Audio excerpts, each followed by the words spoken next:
महाकुंभमेळ्यात चेंगराचेंगरी, काही भाविकांचा मृत्यू तर अनेक जखमी। मौनी अमावस्येनिमित्तानं स्नानादरम्यान दुर्घटना। योगी आदित्यनाथांनी बोलावली उच्चस्तरीय बैठक। पंतप्रधानांनी फोनवरून घेतला आढावा।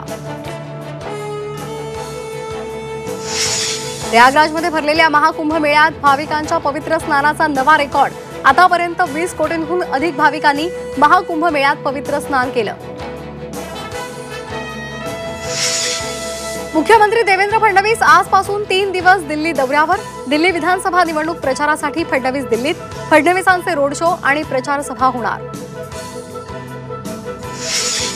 धनंजय मुंडे 2 दिवसांच्या दिल्ली दौऱ्यावर। मुंडेंच्या राजीनाम्याची मागणी जोर धरत असताना दिल्लीमध्ये काय खलबतं होणार याकडे लक्ष।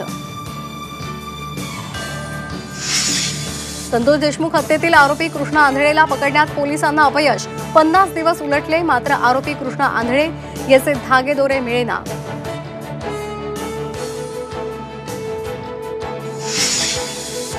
जरांगेंच्या आमरण उपोषणाचा आजचा 5वा दिवस। जरांगेंची प्रकृती खालावली, उपचार घ्यायला नकार। सुरेश धस यांच्या शिष्टाईला यश मिळणार का याकडे लक्ष।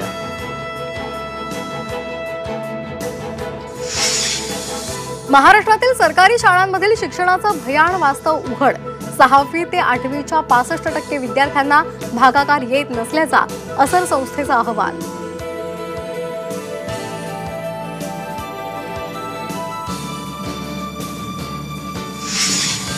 टोरेस कंपनीच्या आर्थिक फसवणूक प्रकरणी युक्रेनियन अभिनेत्याला मडमधून अटक। आर्मेन अटाईनवर टोरेस ब्रँड उभारण्यामध्ये मदत केल्याचा आरोप।